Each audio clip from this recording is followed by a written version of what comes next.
Muli magandang umaga po sa ating lahat. Ah, Happy Sabbath sa bawat isa.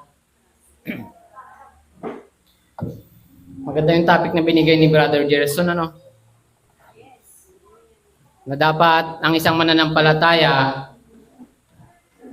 ay hindi makati ang tenga pag nakikinig, hindi pinapatigas ang puso sa mga salita ng kanyang na natanggap galing sa banal na kasulatan. Dapat ang isang mananampalataya ay makikinig ang sabi ni Brother Gerson, makinig ng marangal at may mabuting puso. Itong topic ko naman, hindi ko alam, para magkaugnay kami ni Brother Gerson, Ito naman ay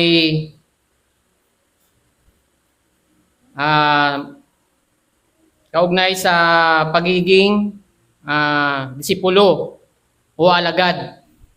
Ang tanong, ikaw ba ay disipulo ni Yeshua Messiah o ang pagiging tunay na alagad niya? Una, sa Matthew 28. Punta muna natin ang Matthew 28. Verse 18 hanggang 20. Pansinin natin kung ano ang sinasabi o ang utos ng ating tagapagligtas na si Yeshua Messiah. Lumapit si Yeshua sa kanila at sila'y kanyang kinausap na sinasabi, ang lahat ng kapamahalaan sa langit at sa lupa, sa langit at sa ibabaw ng lupa ay naibigay na sa akin. Dahil dito, magsiayon nga kayo at gawin ninyong mga alagad ang lahat ng mga bansa. At sila'y inyong bautismuhan sa pangalan ng Ama, ng Anak, at ng Espiritu Santo. Sa 20, at narito, at ituro ninyo sa kanila na kanilang ganapin ang lahat ng mga bagay na inuutos ko sa inyo. At narito, ako'y sumasa inyong palagi hanggang sa katapusan ng sanlibutan. Sinasabi dito, una, sinasabi, ang lahat, sa 19, sabi ni Yeshua, gawin ninyong mga alagad ang lahat ng mga bansa. Sa 20, ang sabi, na kanilang ganapin ang lahat ng mga bagay na iniutos sa inyo. Na iniutos ni Yeshua Messiah, dapat daw ganapin ng mga tagasunod o magiging alagad, mga alagad. So ang tanong dito, tayo ba ay mga alagad na ni Yeshua Messiah? Ang sabi niya, humayo kayo at gawin ninyong mga alagad ang lahat ng mga bansa. Tingnan natin kung tayo ba talaga yung mga alagad na ni Yeshua Messiah. Kung tunay tayong mga alagad o disipulo. Marahil naniniwala tayo kay Yeshua Messiah na siya ay ating tagapagligtas at ating manunubos. Ano pa? Marahil lagi tayong dumadalo o present sa tuwing araw ng Sabat. Pero ang tanong, yan ba ay basihan ng pagiging disipulo o tunay na alagad niya? O hindi rin pala, pag araw-araw pag tuwing Sabat nandito ka at nakakilala mo siya, nakakilala ka Yeshua Messiah, hindi ibig sabihin pala na tunay ka ng disipulo niya. Bakit? Una, puntahan muna natin kung ano ang ibig sabihin ng salitang disipulo. Ito ang ibig sabihin, literal na nangangahulugang isang mag-aaral, tagasunod ng turo ng Ebanghelyo. Hindi lamang isang mag-aaral, kundi siya rin ay tagasunod. Parang kaparehas din kanina, hindi lang tagapakinig, dapat tagatupad din ng ebanghelyo o mga turo ni Yeshua Mesaya. Dahil dito, ang mga alagad ay binanggit na na mga tagatupad ng kanilang, mga tagatulad ng kanilang guro. Mga alagad noon, sinasabi, magiging kagaya ng kanilang guro. Ano ang layunin ng pagiging ng isang disipulo? Ito ang sinabi ni Yeshua Mesaya. Sinabi mismo ni Yeshua Mesaya ang maging katulad ng kanyang guro o magiging kagaya ni Yeshua Mesaya. Ito ang sabi niya sa Luke 6 verse 40. Sinabi ba na maging kagaya ng guro ang isang alagad? Luke 6 verse 40. 40. Hindi higit ang alagad sa kanyang guro. Pero sinabi hindi higit ang alagad sa kanyang guro. Pero may sinabi, datapwat ang bawat isa pagka naging sakdal ay nagiging katulad ng kanyang guro. So kung ninaari natin na tayo disipulo niya, tanungin natin sarili natin, kagaya na ba natin ang ating tagapagligtas o ang ating guro, si Yeshua Mesaya? Sunod, ito ay kasabay ng layunin ng Amang Yahweh sa pagtubos ng sangkatauhan na tayo ay matulad sa larawan ng kanyang anak. Hindi lang tayo kagaya ni Yeshua Mesaya, Sabi rin na maging kalarawan o image tayo ni Yeshua Mesaya. Ito ang sinabi naman sa Romans 8 verse 29. Romans 8 verse 29. Kanina, sinabi, dapat maging kagaya ng kanyang guro. Ngayon, sinabi na mismo ng banal na Ama na magiging kalarawan tayo ng kanyang anak. Ito ang sabi sa 28 at 29. Sapagkat yaong mga nanguna pa'y kanyang nakilala, ay tinalaga naman niya na maging katulad ng larawan ng kanyang anak upang siya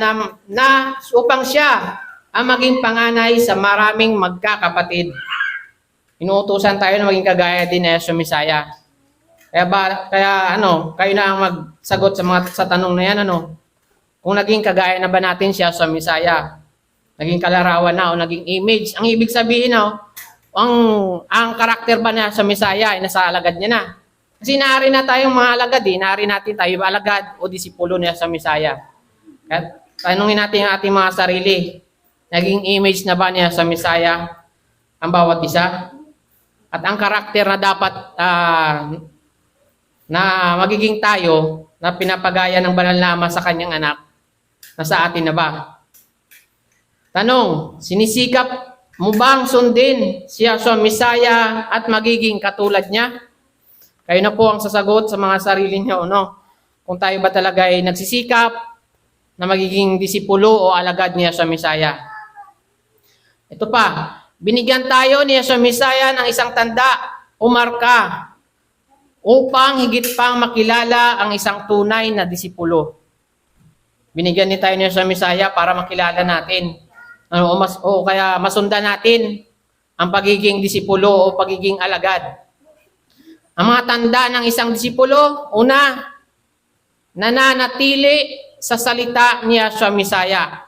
Ito mismo ang sabi ni Yeshua Mesaya sa mga naniniwala sa kanya.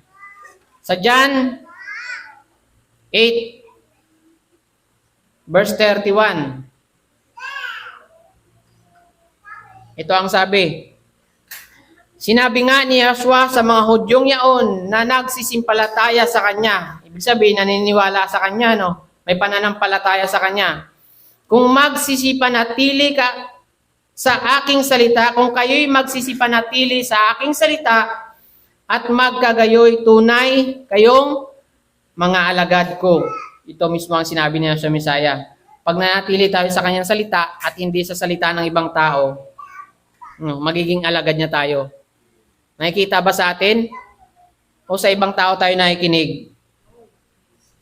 Ito ay nagpapahiwatig ng pag-ibig, ng pagiging masipag na mag-aaral, ng mga turo ni Yeshua Messiah, ito rin ay nangangailangan ng isa na maging tagatupad ng salita. Ang sabi kanina, hindi lang tagapakinig, kundi tagatupad din ng salita. Sa Matthew 7, verse 21 hanggang 27.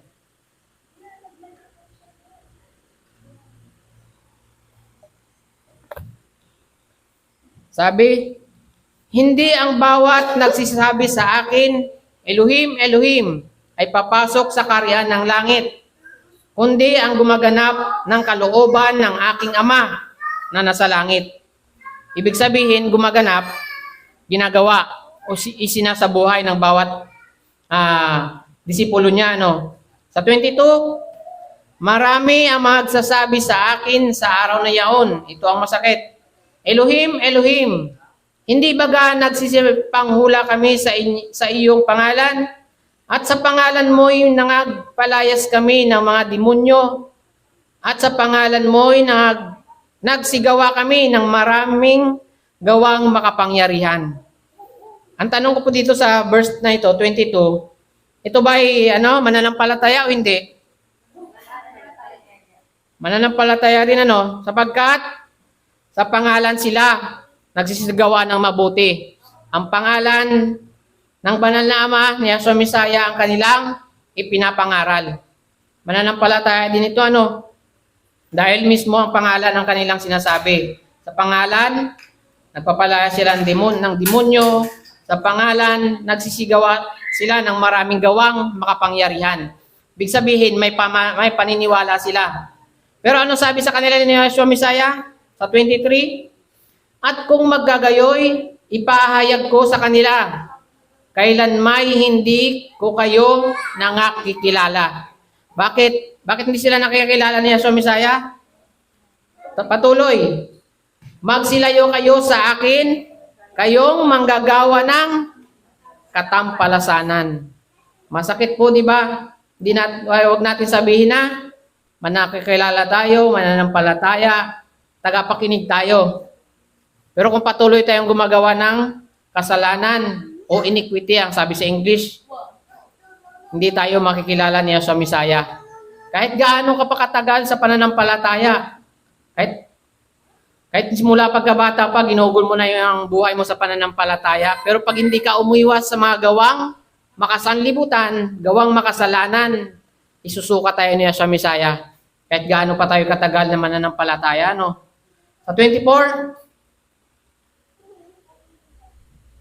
Sa 24, ang sabi naman, kaya't ang bawat dumirinig ng aking mga salitang ito at ginaganap ay matutulad sa isang taong matalino na itinayo ang kanyang bahay sa ibabaw ng bato.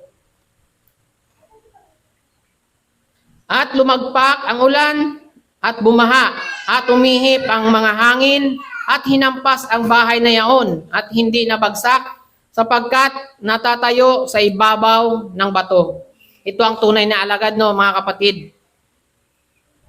Matibay dapat ang isang alagad, Dapat ang pundasyon nakatayo sa ibabaw ng bato.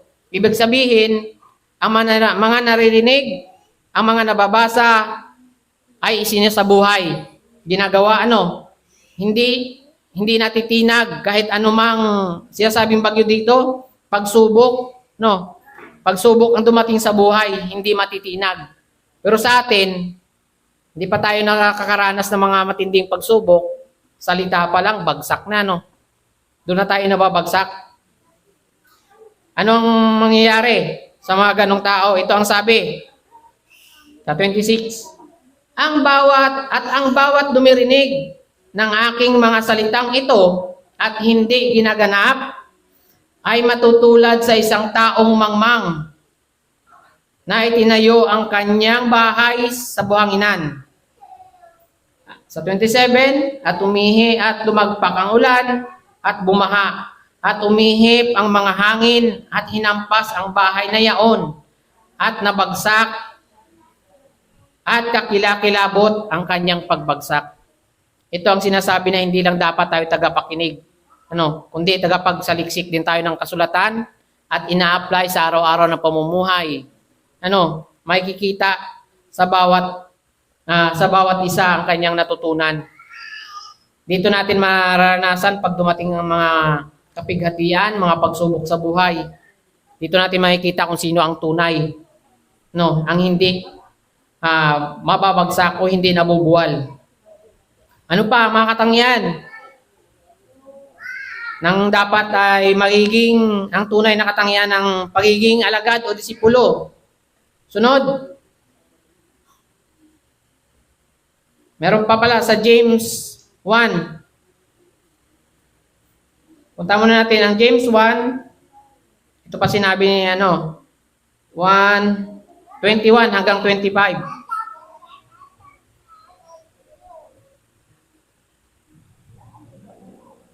Ang sabi sa 21, kaya't ihiwalay ninyo ang lahat ng karumihan at ang pag-apaw ng kasamaan at tanggapin ninyo na may kaamuan ang salitang itinanim na makapagliligtas ng inyong mga kaluluwa.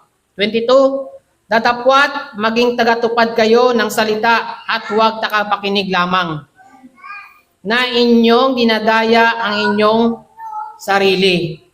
Sa 23, parang kaparehas lang ng kanina ni Brother Gerson. 23, sapagkat kung ang sino man ay tagapakinig ng salita at hindi tagatupad, ay katulad siya ng isang tao na tinitignan ang kanyang talagang muka sa salamin. 24, sapagkat minamasdan niya ang kanyang sarili at siya'y umaalis, pagdakay, kanyang nalilimutan kung ano siya. Tanungin natin sarili natin, ganito ba tayo? Para tayong tumitingin lang sa salamin. Pag umalis, hindi natin alam kung ano na itsura natin. No? Halimbawa dyan, Halimbawa lang, tuwing Sabat. Tuwing Sabat, naalala natin ay mananampalataya pala ako. Mag-a-attend ako ng Sabat. Pag dito sa loob na ng kapulungan, makikita ang kanyang pananampalataya. Pero pagkatapos, pagkalabas, nakakalimot na isa palang mananampalataya. Ganun ba tayo? Di ba? Dapat hindi ganun na nakakalimot.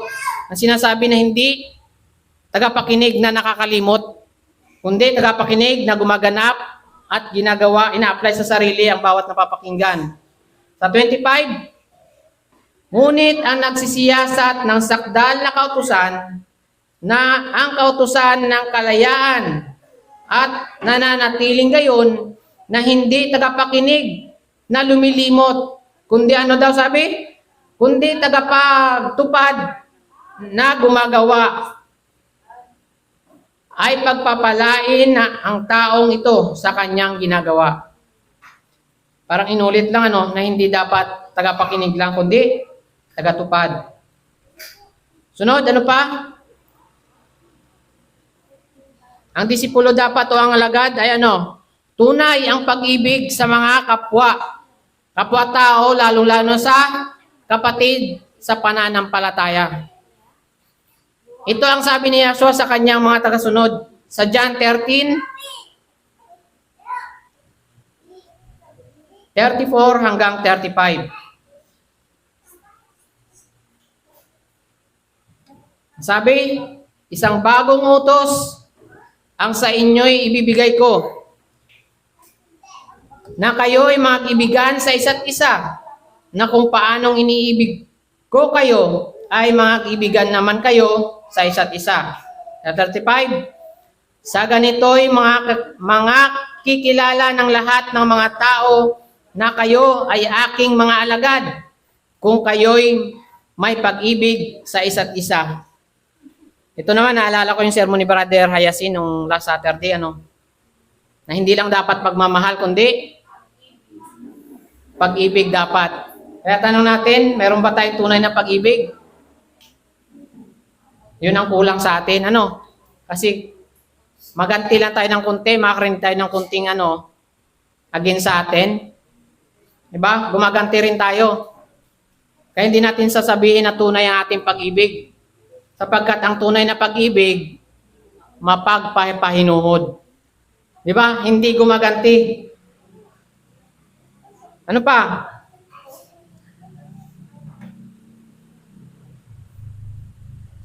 Ano pa ang pagkakilanlan ng tunay na alagad? Ito pa. Marami. Maraming bunga dapat. Maraming bunga. Ito ang sabi ni Yahshua Messiah sa kanyang mga alagad sa John 15. Diyan lang din po sa John 15 verse 8. Ito ang sabi, John 15 verse 8.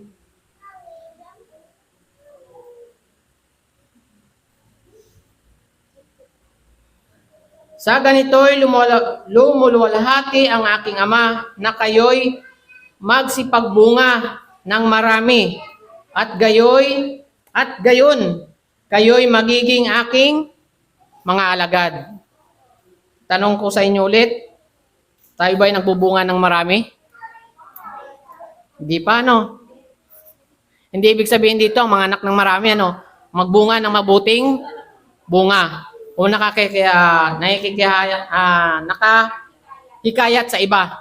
Yun ang sinabing sabihin ng namumunga.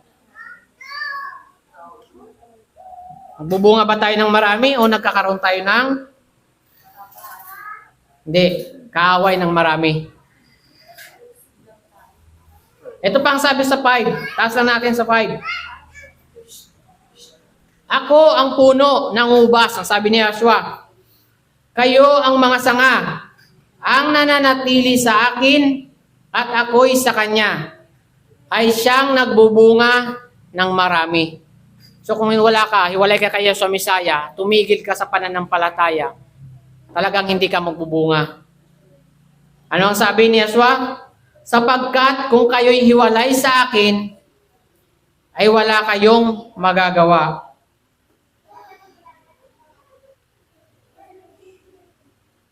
Ano pa? Si Yahshua ay hindi nagsalita tungkol sa isang paminsan-minsang mabuting gawa. Ngunit isang pamumuhay na nag-uudyok sa mga tao na luwalhatiin ang Amang Yahweh. Ito rin ang sabi sa Matthew 5, verse 16.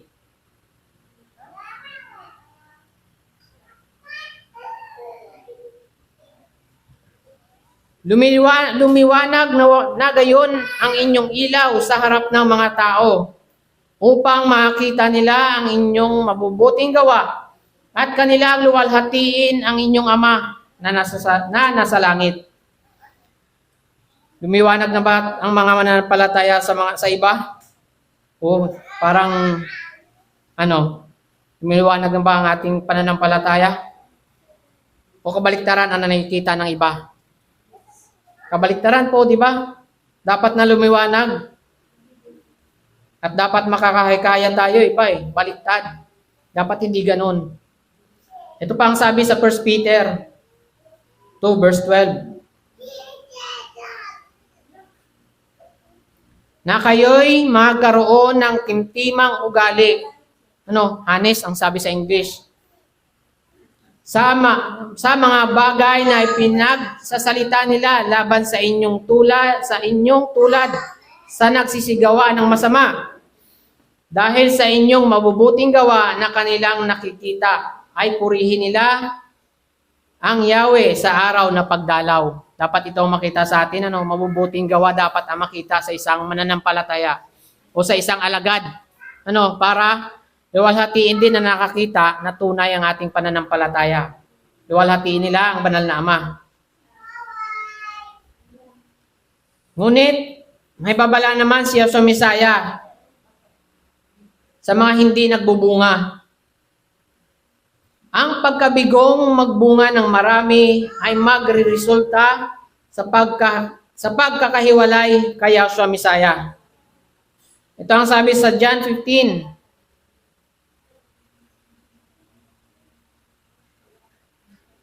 John 15, 1 hanggang 2. Ako ang tunay na puno ng ubas at ang aking Ama ang magsasaka.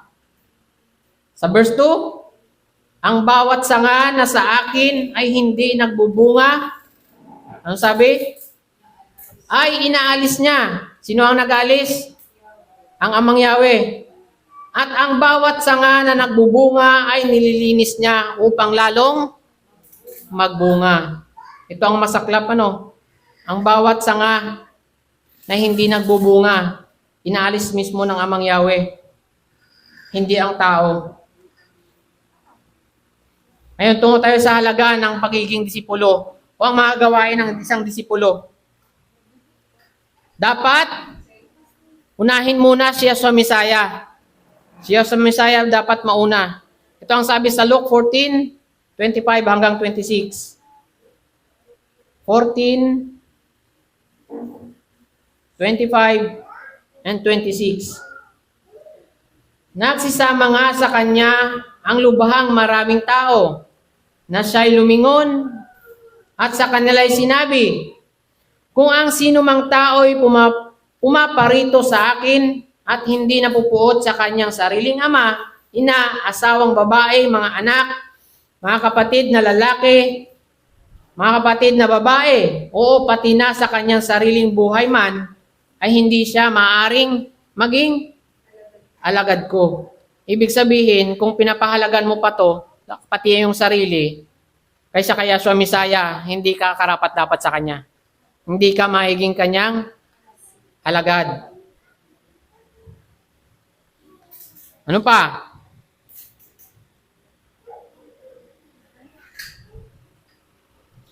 Bago ang sinuman, kabilang ang ating pamilya, umahal sa buhay, dapat si Yahshua Misaya ang unahin. Dapat si Yahshua pa rin ang mauna. Ito pa rin ang sinabi niya sa Matthew 10:34 hanggang 37. Matthew 10:34 hanggang 37.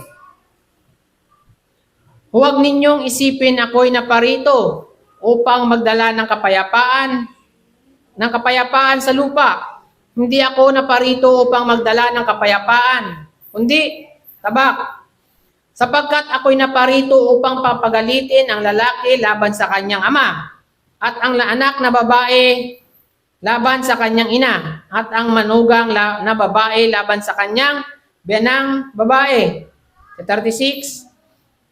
At ang magiging kaaway ng tao ay kanya ring sariling kasangbahay. Ano ba yun? Sa 37, ito ang sabi, ang umiibig sa ama o sa ina ng higit kaysa akin ay hindi karapat-dapat sa akin. At ang umibig sa anak na lalaki, anak na babae ng higit kaysa akin, ay hindi karapat-dapat sa akin. Malinaw, sinasabi niya sa Misaya, no, na hindi dapat unahin ang sinuman o ang mga tinatangkilik ng tao. Dapat mauna muna siya sa Misaya kung talagay tayo'y mga lingkod niya. Ano pa? Ang isang lingkod, handang magdusa para kay Yahshua Misaya. Yung dapat pagpapasan ng sariling nating cross upang sumunod sa Kanya. Ito ang sabi sa Luke 14:27.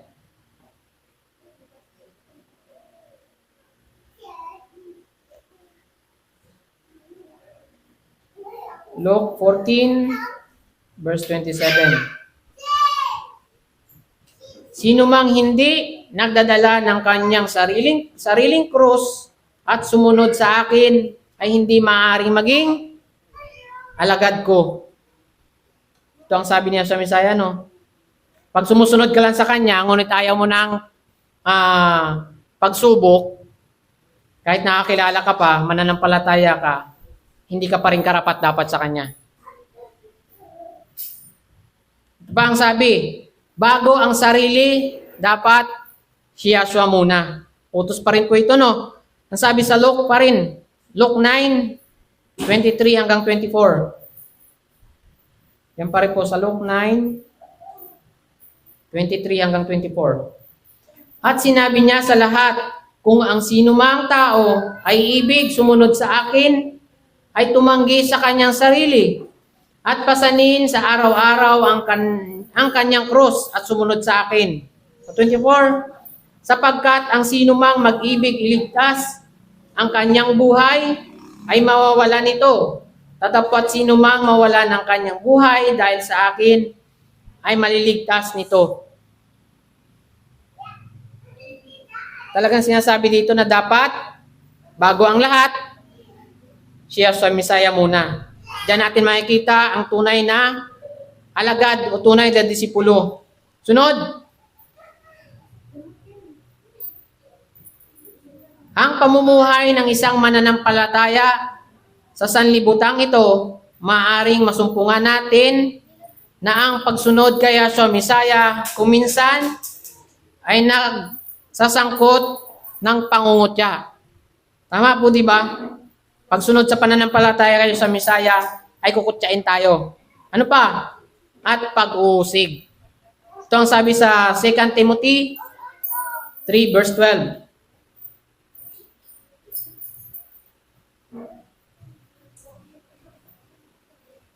Dapat ang isang alagad, oo, at lahat ng ibig mabuhay na may kabanalan, kaya siya, Misaya, ay mga babata ng pag-uusig. Kasi pag hindi ka na dumaan dito, hindi kang sabi kanina, hindi ka maaaring maging alagad niya. Kahit na pinagpala tayo makatakas sa gayong mga bagay, dapat pa rin tayong maging handa na gumugol ng oras at lakas sa pagtataguyod ng layunin ni Yahshua Misaya sa positibong pamamaraan. Ano pa? Tatalikuran ang lahat na tinatangkilik upang sumunod kay Yahshua Misaya. Sa Luke 14:28 hanggang 33.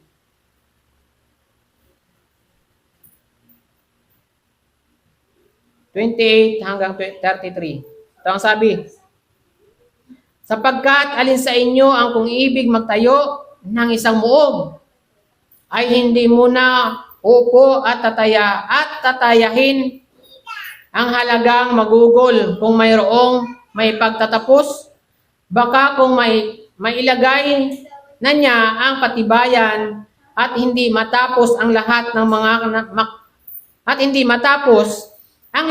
mga makakita ay mga pasimulang sila'y libakin.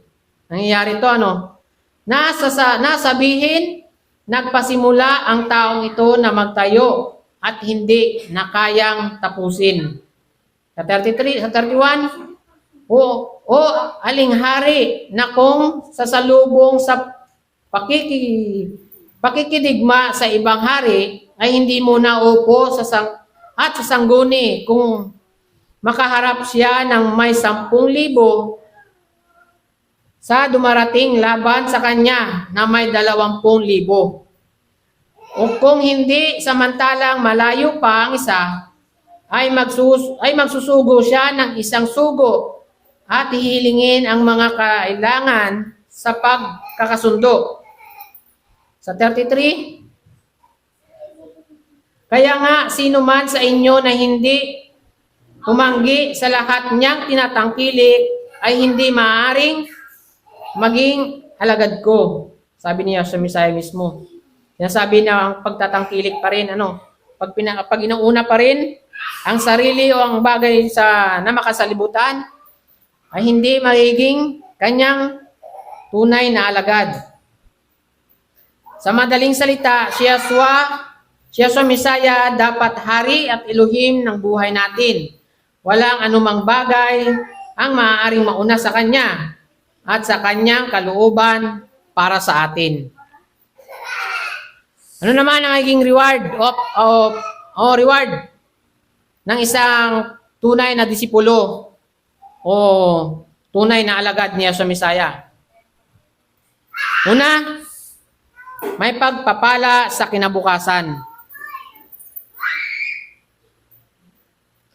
Tayo ay maliligtas mula sa puot ng Amang Yahweh na darating. Ito ang pagpapala, Maliligtas ang bawat isa sa puot ng Banal na Ama. Sabi sa Acts 17, verse 31.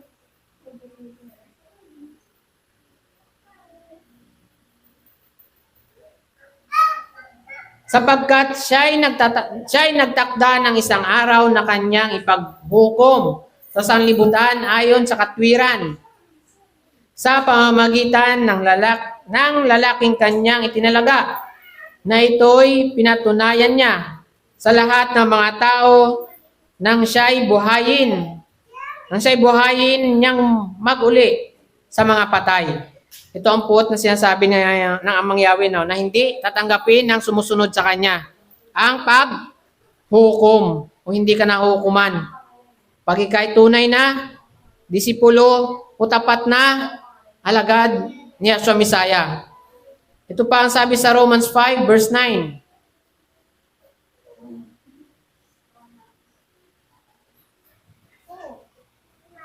Lubha pa nga ngayong inaaring ganap sa pamamagitan ng kanyang dugo, ay maliligtas tayo sa galit ng Yahweh sa pamamagitan niya. So kung palagi tayong kaya sa Messiah, connected sa kanya, maliligtas tayo sa galit ng Amang Yahweh.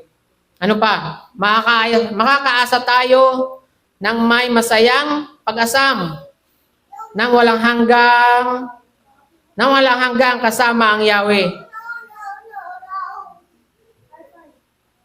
na walang kalungkutan, sakit, at kamatayan. Ito ang makakamta ng isang tunay na alagad o disipulo ni Yeshua Messiah. Sa Romans 21, 1 hanggang 7. Sa Revelation 21, 1 hanggang 7. At nakita ko ang isang bagong langit at ang isang bagong lupa, sapagkat ang unang langit at ang unang lupa ay naparam, at ang dagat ay nawala na. At nakita ko ang bayang banal, ang bagong Jerusalem, na naog mula sa langit, buhat sa Yahweh na naghahandang gaya ng isang babaeng kasintahan na nagagayakang talaga sa kanyang asawa. At narinig ko ang isang malakas na tinig na mula sa luklukan na nagsasabi, narito ang tabernakulo ng Yahweh na nasa mga tao, at siya'y mananahan sa kanila, at sila'y magiging mga bayan niya, at ang Yahweh din ay sa kanila at magiging Yahweh nila.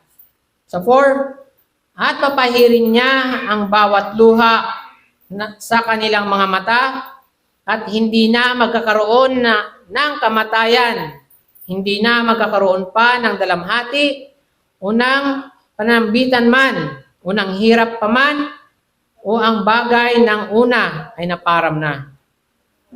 At yaong nakaluklok sa luklukan ay nagsabi, narito, ginawa kong bago ang lahat ng mga bagay.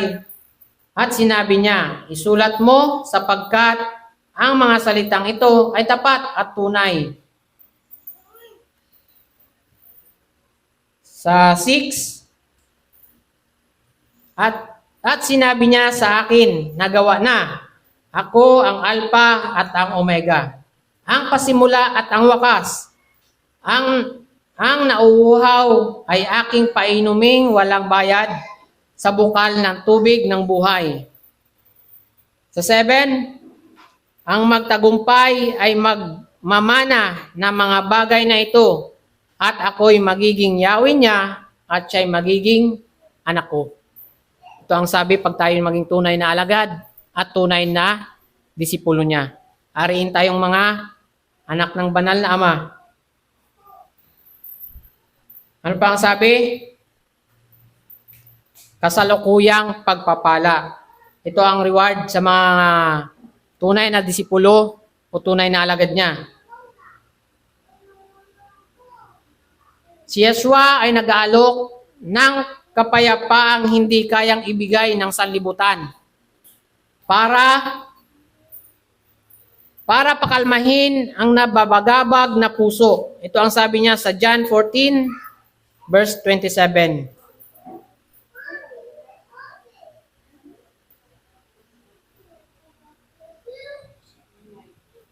Ang kapayapaan ay iniiwan ko sa inyo. Ang aking kapayapaan ay binibigay ko sa inyo. hindi gaya ng ibinibigay ng sanglibutan. Ang ibinibigay ko sa inyo, huwag magalumihan ang inyong puso ni matakot man. Walang ibang kapayapaan maliban kay binibigay ni Yeshua Messiah. Hindi tayo mapayapa pag tayo'y makasanlibutan.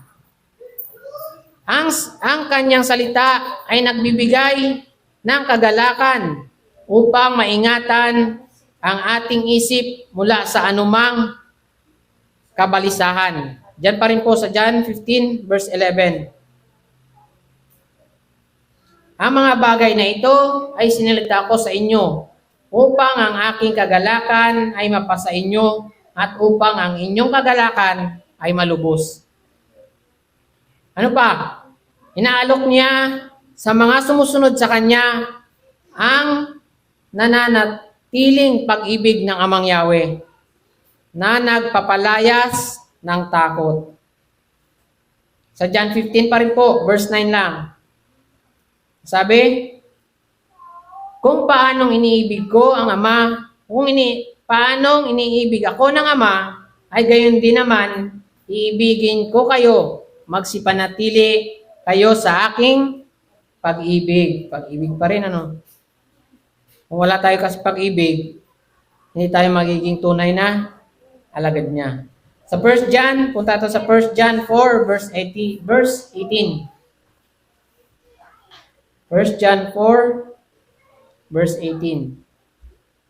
Ito naman ang sabi, walang takot sa pag-ibig, kundi ang sakdal na pag-ibig ay nagpapalayas ng takot, sapagkat ang takot ay may kaparusahan at ang natatakot ay hindi pa pinasasakdal sa pag-ibig.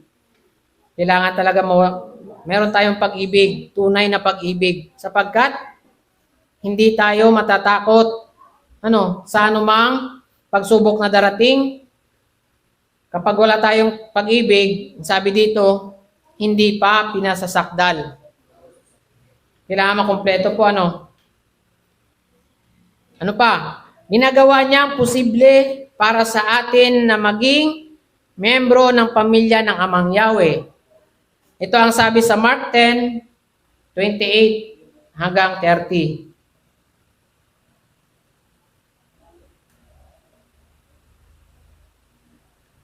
Ito ang sabi. Si Pedro ay nagpasimulang magsabi sa kanya, narito, iniwan namin ang lahat at nagsisunod sa iyo. Sinabi ni Yeshua, katotohanan ang sinasabi ko sa inyo, walang taong nag-iwan ng bahay, mga kapatid na lalaki, mga kapatid na babae, ina o ama, mga anak o mga lupain, dahil sa akin at dahil sa Ebanghelyo. Ang sabi sa 30,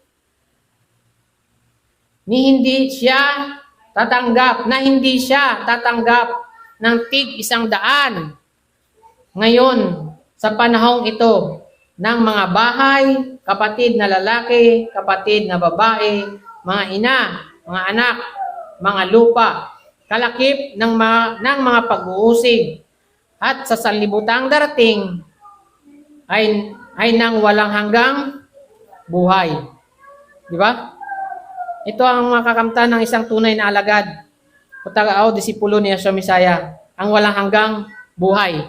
Sinasabi kasi ni Pedro, iniwan niya ang kanyang mga, sabi dito, mga kapatid, ina, babae, ina, ama, anak, at ang lupa. Pero ang sabi ni Yeshua sa kanya, hindi ba siya mananatig tig-100? Tig-100 ngayon sa panahong ito. Sinabi pa, magmamana ng mga maraming kapatid, na lalaki, babae, mga lupa, anak, kapatid na babae at lalaki, at mga lupa. At ano pa ang pinakamahalaga? Ang buhay na walang hanggan.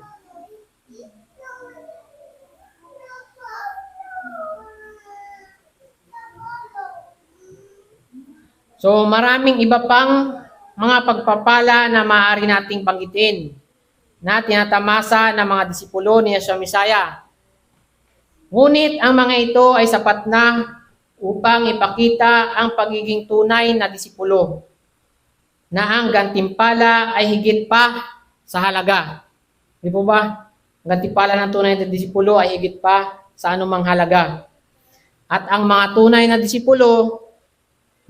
disipulo lamang ang makakaasa sa mga gantimpala at maaaliw sa pangako ng banal na Ama at ni Yeshua Messiah. Anong pangako? Ang panghuli ito sa Matthew 28, verse 20. 28, verse 20. Sa mga tunay na disipulo, tunay na alagad, ang sabi ni Yeshua, na narito, na ituro ninyo sa kanila na kanilang ganapin ang lahat ng mga bagay na inuutos ko sa inyo. At narito, ang sabi, ako'y sumasa inyong palagi hanggang sa katapusan ng sanlibutan. Sa English, I am with you always, even unto the end of the world.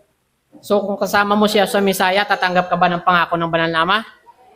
Pangako ng Banal na Ama ng walang hanggang buhay. So kung tayo'y hiwalay sa kaya sa Messiah, asahan na natin na hindi tayo tatanggap nito. Na ang buhay na walang hanggan.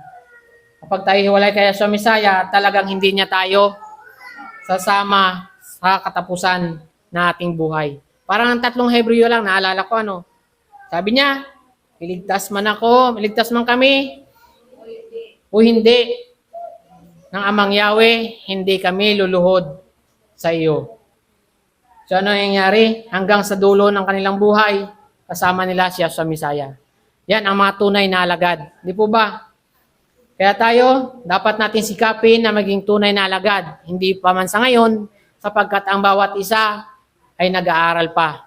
Di ba? Ang bawat isa ay nagpapalakas pa ng kanyang pananampalataya. So dapat, ang bawat isa ay hangarin na maging tunay na alagad at tunay na disipulo niya sa Messiah upang tayo rin naman ay sasamahan niya hanggang sa dulo ng ating buhay. At tayo'y makakamtan natin ang pangako ng Banal na Ama na tayo'y mananahan sa bagong lupa, bagong langit na kasama niya. Hanggang dito na lamang po. Maraming salamat sa pakikinig. Happy Sabbath sa bawat isa.